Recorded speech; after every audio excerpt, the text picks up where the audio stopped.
வணக்கம். ஒரு தீப்பொறி பிரதான செய்திகளுடன் இணைந்திருக்கின்றோம். உங்களோடு இணைந்திருக்கும் நான் சகாயதவன் ஹேமதேவன். முதலில் தலைப்புச் செய்திகள். மாணவர்களை ஏற்றி சென்ற வேன் விபத்து. சுகாதார தொழிலாளர்கள் அடையாள வேலை நிறுத்தத்தில் ஈடுபட உள்ளனர். பிப்ரவரி மாதத்தில் அதிகளவான சுற்றுலா பயணிகள் நாட்டிற்கு வருகை. உள்ளூராட்சி தேர்தலுக்கான கட்டுப்பணம் இன்று முதல் செலுத்தலாம் என தேர்தல் ஆணைக்குழு அறிவிப்பு. அமைச்சகங்களின் செயற்பாடுகளை மேற்பார்வையிட துறைசார் குழு ஒன்றை நிறுவ தீர்மானம். தொடர்பான உள்நாட்டுச் செய்திகள். குறிவிட்ட எரத்ன லசகந்த வளைவு பகுதியில் மாணவர்களை ஏற்றிச் சென்ற வேன் விபத்துக்குள்ளாகியுள்ளது. குருவிட்ட எரத்ன லசகந்த வளைவு பகுதியில் இன்று பாடசாலை மாணவர்களை ஏற்றி சென்ற வேன் ஒன்று விபத்துக்குள்ளானதில் சுமார் 12 பேர் காயமடைந்துள்ளதாக குருவிட்ட போலீசார் தெரிவித்துள்ளனர். காயமடைந்தவர்களை மக்கள் எரத்ன பிராந்திய வைத்தியசாலையில் அனுமதித்துள்ளதுடன் அவர்களில் 2 ரத்தினபுரி பொது வைத்தியசாலைக்கு மாற்றப்பட்டுள்ளனர். மேலும் 2 ரத்தினபுரி பொது வைத்தியசாலைக்கு அனுப்ப வேண்டியிருந்தாலும் வேறொரு வைத்தியசாலையிலிருந்து ஆம்புலன்ஸ் வரவழைக்க ஏற்பாடுகள் செய்யப்பட்டன. இந்த விபத்து இன்று காலை 6 மணியளவில் நிகழ்ந்ததாக மக்கள் தெரிவித்துள்ளனர். இலங்கை முழுவதும் உள்ள சுகாதார தொழிலாளர்கள் அடையாள வேலைநிறுத்த போராட்டத்தில் ஈடுபட உள்ளனர். இலங்கை முழுவதும் உள்ள சுகாதார தொழிலாளர்கள் மார்ச் மாதம் 6ஆம் திகதி காலை 6 மணியிலிருந்து அடையாள வேலைநிறுத்தத்தில் ஈடுபடுவார்கள் என்று சுகாதார தொழிற்சங்கங்களின் 20 பிரதிநிதிகள் தெரிவித்துள்ளனர். இன்று திட்டமிடப்பட்ட சுகாதாரத்துறையுடனான பேச்சுவார்த்தைகள் தோல்வியடைந்ததால் சுகாதார தொழிற்சங்க தலைவர்கள் வேலைநிறுத்த போராட்டத்தில் ஈடுபடுவதாக அச்சுறுத்தியுள்ளனர். சுகாதார நிபுணர்களின் கொடுப்பனவு குறைப்பை திருத்துவதற்காக சுகாதார அமைச்சர் நலிந்த ஜெயதிசவுக்கு வழங்கப்பட்ட நேரம் இன்றுடன் முடிவடைகிறது என்று பிரதிநிதிகள் மேலும் தெரிவித்தனர்.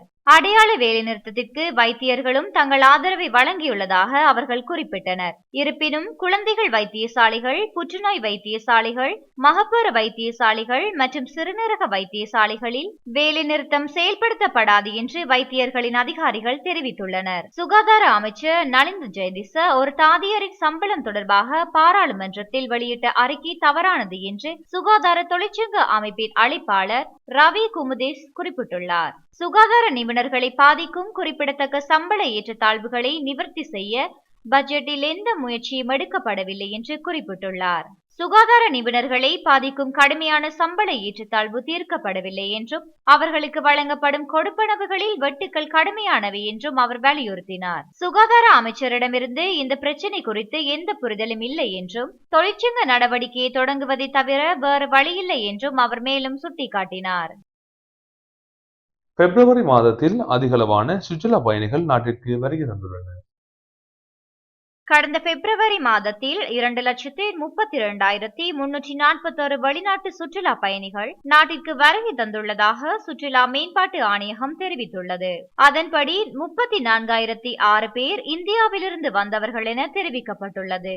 மேலும் ரஷ்யாவிலிருந்து 29,241 பேரும், பிரிட்டனிலிருந்து 29,241 பேரும், ஜெர்மனியிலிருந்து 16,720 பேரும், பிரான்சில் இருந்து 15,063 பேரும் நாட்டிற்கு சுற்றுலா பயணிகளாக வந்துள்ளனர். அதன்படி இந்த ஆண்டு இதுவரை நாட்டிற்கு வருகை தந்த மொத்த சுற்றுலா பயணிகளின் எண்ணிக்கை 4,85,102 என்று சுற்றுலா மேம்பாட்டு ஆணையகம் தெரிவித்துள்ளது. உள்ளூராட்சி தேர்தலுக்கான கட்டுப்பணம் இன்று முதல் செலுத்தலாம் என தேர்தல் ஆணைக்குழு அறிவித்துள்ளது. உள்ளூராட்சி மன்ற தேர்தலுக்கான வேட்பு மனுக்களை ஏற்றுக்கொள்வதற்கான திகதி நிர்ணயிக்கப்பட்டுள்ளது.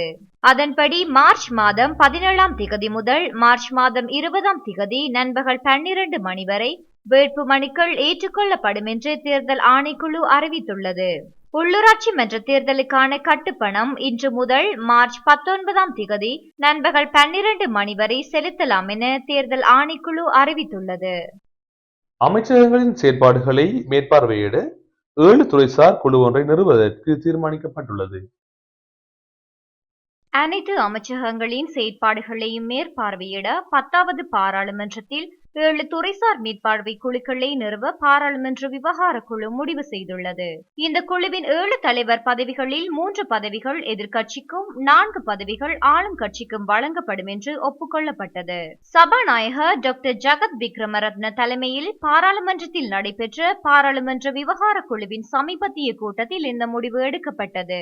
துறைசார் மேற்பார்வை குழுக்களின் செயல்பாட்டை மதிப்பாய்வு செய்வதற்காக நியமிக்கப்பட்ட குழுவின் பரிந்துரைகளின் அடிப்படையில் இந்த 7 துறைசார் மேற்பார்வை குழுக்கள் நிறுவப்படுகின்றன.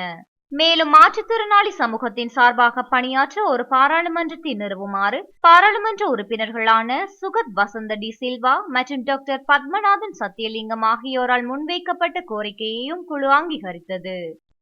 இத்துடன் இன்றைய பிரதான செய்திகள் நிறைவடைகின்றன. தொடர்ந்தும் ஒரு தீப்பொறி செய்திகளுடன் இணைந்திருங்கள். வணக்கம்.